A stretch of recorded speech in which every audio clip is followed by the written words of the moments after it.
Bharatram, the chief of DCM, has written a new book, Evolution of Economic Ideas, Smith to Sane and Beyond, that revolves around the lives and social circumstances of some of the most influential economic thinkers. Former Prime Minister Dr. Manmohan Singh was the chief guest at the book launch. There was also a panel discussion, and the panelists included Vinay Bharatram, along with well-known economist Surjit Bhalla, sociologist Dipankar Gupta, T.N. Nainan, and that was moderated by Shoma Chaudhary. These are the edited excerpts. The US start trying to penalize companies for investing in car factories abroad. It's any kind of good economics, because the auto worker in the US gets about $48 an hour. In India, he gets 30 rupees. And even if you convert that into purchasing power parity, that's about less than $2. So if you talk to the car companies, they'll tell you that it's 30% cheaper to make a car here, because the difference in labor cost is 30% and 3%. So you can't work with these ideas and hope to get anywhere. So I think there are a lot of discredited ideas of some defunct economists which have got new life. And my second point would be that we need to separate the issues in the advanced economies and the problems they face from the situation in economies like India, which have never had it so good. Dipankar, if I may bring you into this. When we speak about India and you speak about economic ideas, there's always this rationale that you're doing it for the betterment of the poor and the upliftment of society. But the key idea in all the current economic theory that at least I know of is to keep wages low. That model of the way developed societies went is not holding good for India. Why is that? Have you heard of Mae West, who's a great Hollywood sex symbol? And she was asked many years ago what she thought of love and passion. She said, "What do I know? I've been married all my life." So I think in this, economists who've been with economics all their life, they need a break. And I feel that the break can come from other disciplines. Indeed, I think that sociology and the social sciences in general is a good antidote to some hardcore economic thinking. In this particular case, I think that the idea of wages being kept down and stuff like that, these are really very old-fashioned things. And if you read this book by Vinay Bharatram, he takes care of all of that. We've moved miles from that position. And yes, the informal sector is the problem. In my view, that is the problem, and that is a problem that nobody really wants to take up. And unfortunately, unless you tackle that, and that requires a whole host of measures, from education to health, to urbanization, transportation, energy, a whole host of things. Surjit, I wanted to bring you in on demonetization, because like I've been saying, if we were arguing for one big disruptive idea, was this the big disruptive idea that you would have prioritized in India? Was this the big economic move we needed to make, given all the economic issues that face the country? We have been at this stage for a long, long time, where only about 25% of those people who should pay taxes pay taxes. And that leads me directly to demonetization. We absolutely needed a shock to the system, a really disruptive idea. Now, as I've written on this, I don't know of a single economist, including myself, who would approve of the policy of demonetization ex ante. Because we, and since this is a book about economists, and great economists, we, if you will, are prisoners of our discipline, in that we don't want to ever take a step which we have not charted before. Uncharted territory is what traders call when there's a real disruptive thing. We don't know where we are. That is why I don't know of a single economist, as I said, including myself, who would support demonetization ex ante. But it is a very different story, at least with me, that I am a big supporter of demonetization ex post. I think we have been comfortable for too long. We have tolerated, if you will, a low growth to potential ratio for too long. We have a lot of corruption in the economy. I think that is a big issue. And just the very statistic, I'll just leave you with one more statistic. In the US, starting in 2006, the IRS conducts an annual survey of finding out how many people pay taxes, or equivalently, how much did the US tax system miss out on personal income taxes. They do it for corporate income tax, for other things. And they've found consistently since 2006 that the ratio is about 20%. That is, for every $100 of tax you collect, you miss out on $20. And as you know, in the US, they go to great lengths to try and minimize that $20.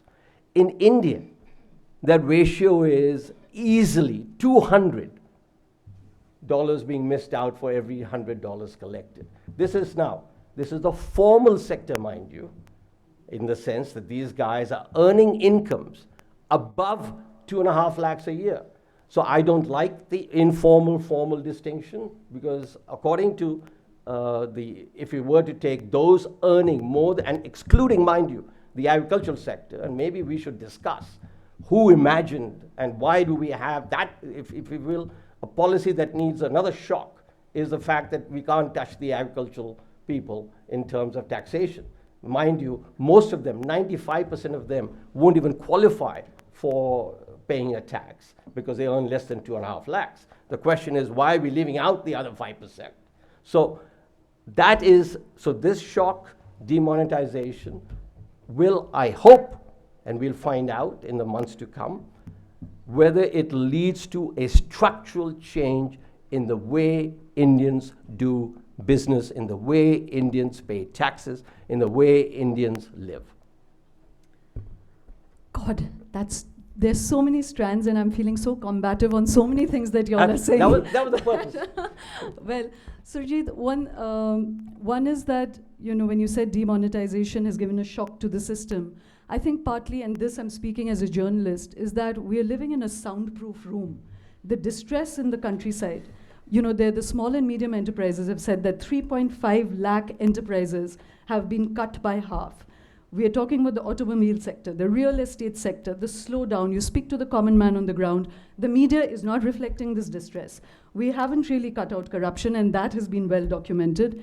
And to bring people into the tax net, when you speak of the 5% of the farmers that are not paying taxes, I'm sorry, and I don't want to sound like left of center because it's very, very unfashionable to sound like that, but the truth is that we're constantly giving tax sops to large industry. And that's the kind of, conversation that just seems like it's on one track. You can never break out of those parameters. You can never really question the status quo. And, in the ultimate analysis, demonetization, in as far as one can see it, has not really achieved any of the intentions that Mr. Modi set out. I just opened this to remind myself that it was Mr. Keynes who added a factor to the GDP, which was the government, because he believed that government should spend when there is economic distress. Is it time that the GDP actually expanded to include some other factors, so we actually look at the economy and society more holistically than we currently do? Yeah. Very briefly, and you said you were disposed to be combative. I'll restrain myself. But there's so many things that I think where I disagree. And let me just start off with on the public sector, the government. The government is an absolutely necessary part of life. I think the government expenditures should possibly increase. At the same time, it is also where most of the corruption is. We all left of center, okay? So and our heart bleeds also for the people, the kids who go to school and the teachers don't show up. These are government teachers who don't show up. Public sector teachers who don't show up.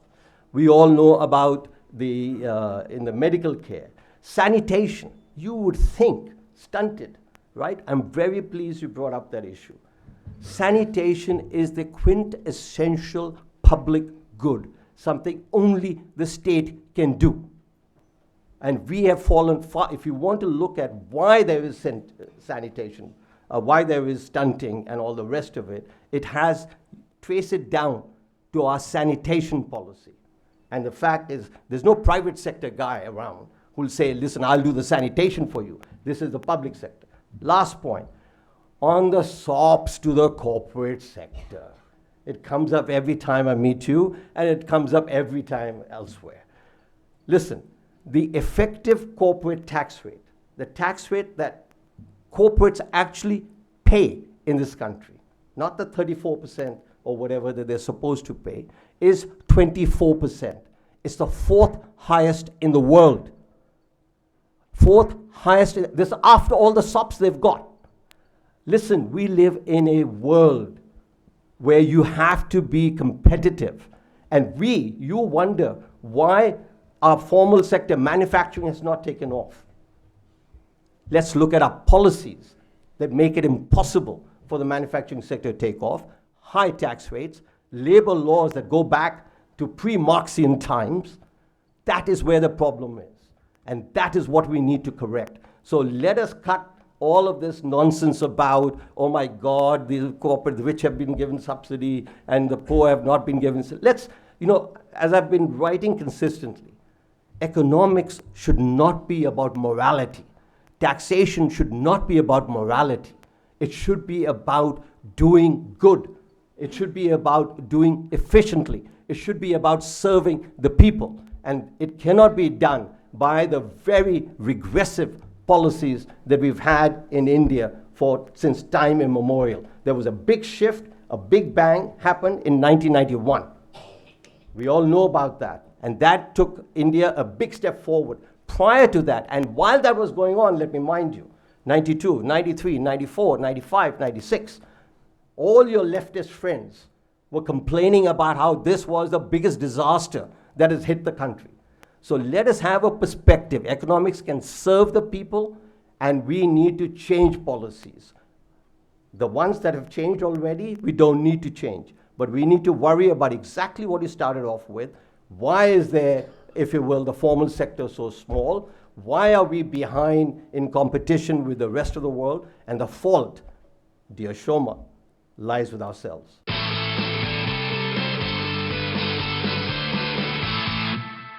I'm going to move away to bringing Mr. Nainan and Mr. Bharatram into the conversation, because I just want to clarify that the moment one says about health spending and education, it's not really in defense of public sector. It's merely to say that did we need to throw out all of the baby with the bathwater?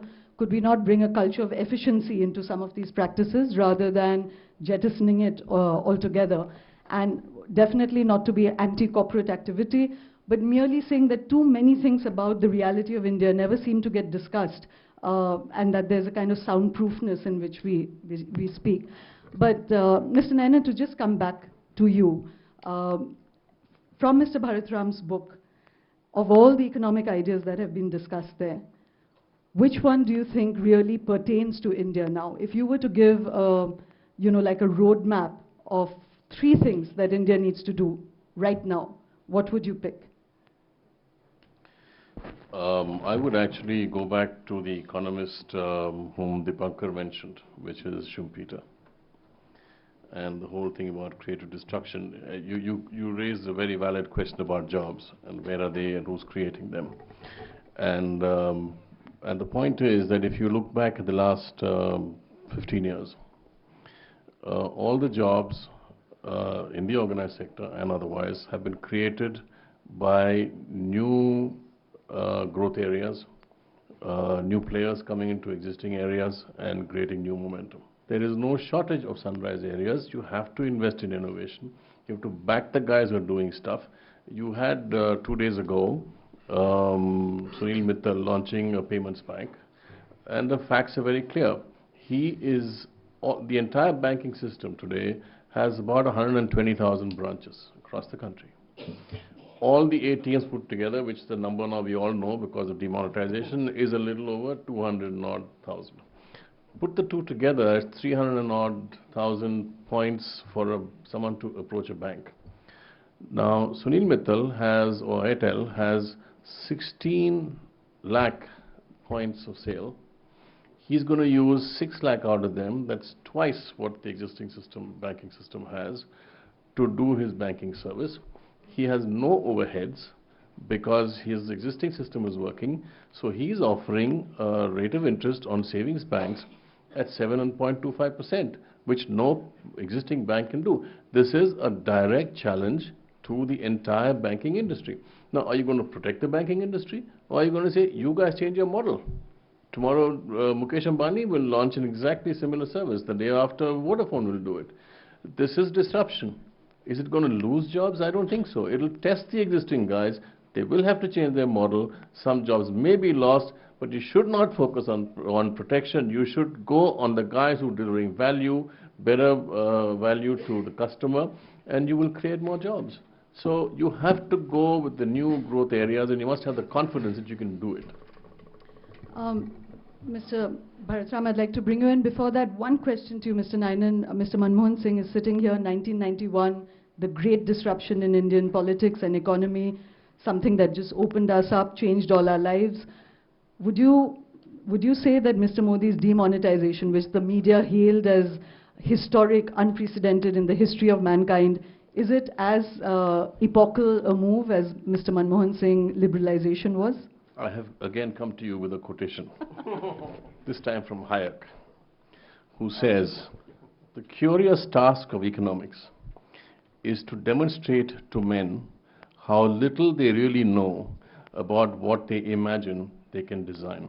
And I would put that to Surjit as well.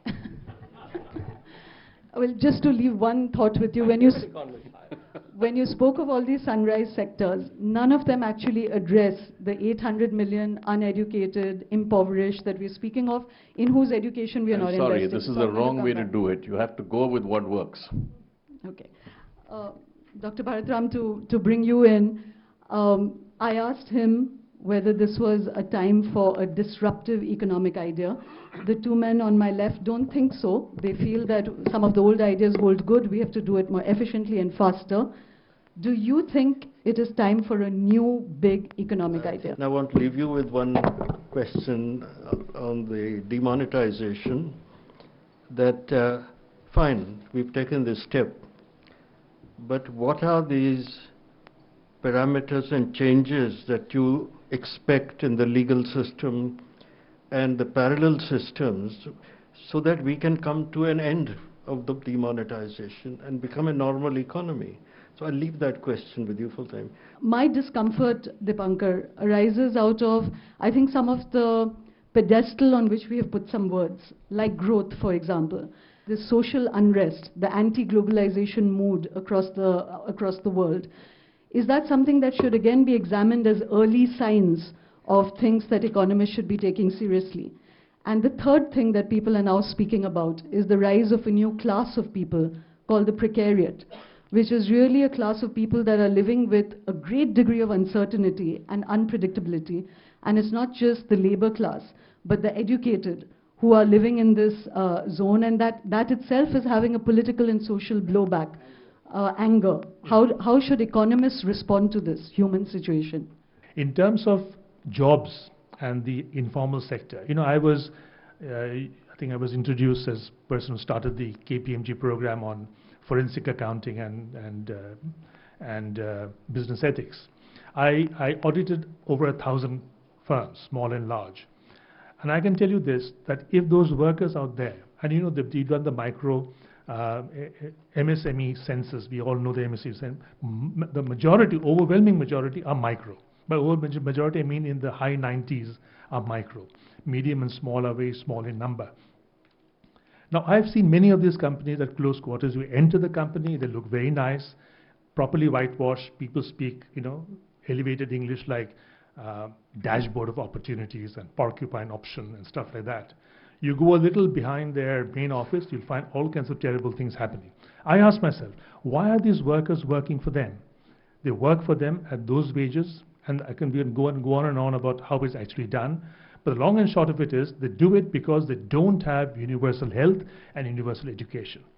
If you had that, the big bang you're thinking of, in my view, one of the big bang is labor reform, which is absolutely essential.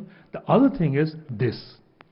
if you were to change the quality of workers, then you would force the entrepreneurs to rejig themselves. And this is not something which is, again, not been done in the world. It's been done everywhere. I mean, the nearest example is South Korea. And when we were growing up, we were told to sneeze at South Korea. But if you pay some attention to South Korea, it's done a terrific job in spite of dictatorship, etc. So let's learn the good things. Let's not imitate. So I think with the point you're raising again and again about industry getting deindustrialization taking place and workers losing their jobs, that's simply because we're thinking static. I agree with Nana. If you think dynamic, then you see the world has changed so much. And have we lost that many jobs? We made new jobs. You talked about the dated capital, remember? Yep. The dated capital, you have old capital and new capital. And new capital is always more efficient than old capital. I believe in that, really. I don't think we should stand still. If you stand still, you're going to fall back. In terms of informal sector, there again, as I said, if you bring in health and education, informal sector will be under such pressure. Those who employ informal labor, they'll be under such pressure, they'll have to change the way of functioning. At the same time, the trade union laws that we have in our country are totally, anachronistic and idiotic, actually.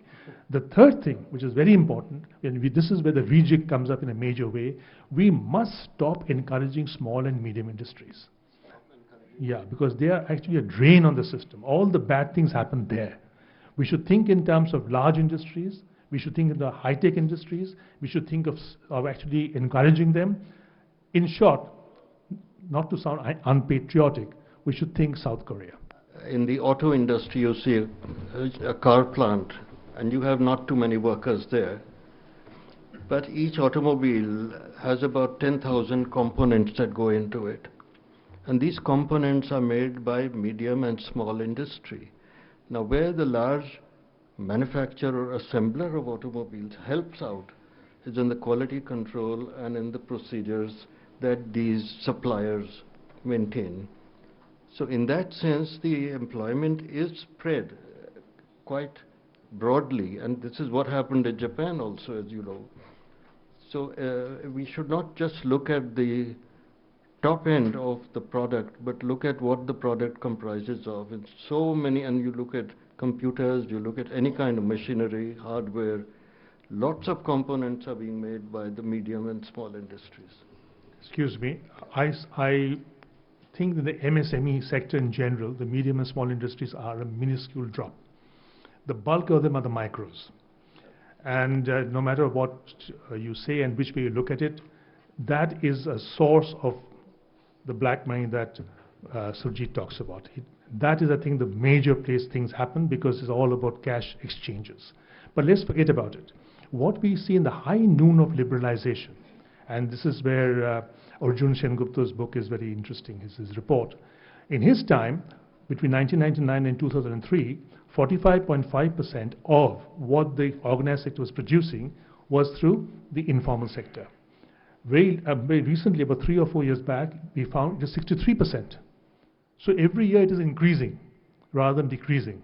So either it's a good thing or a bad thing.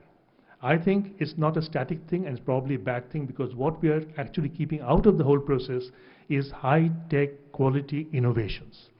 You will not have high-tech quality innovations if you have a whole army of cheap labor. You'd be a fool not to employ them when somebody else is. Japan has a huge ancillary base of auto manufacturing, machine manufacturing, shipbuilding, so it is with South Korea. And they come up with the finest quality. You're absolutely right. Not only Japan, there's South Korea, and there's other countries as well. Germany, I think, is a very, very good example of this. When I say informal sector, I don't mean small necessarily. I mean quality sector, where you have high-tech interventions. Small sector in Germany, for example, is not low-tech. It's not low-tech at all. So please don't see small as low-tech. What I'm saying is that we need high-tech regardless of the size.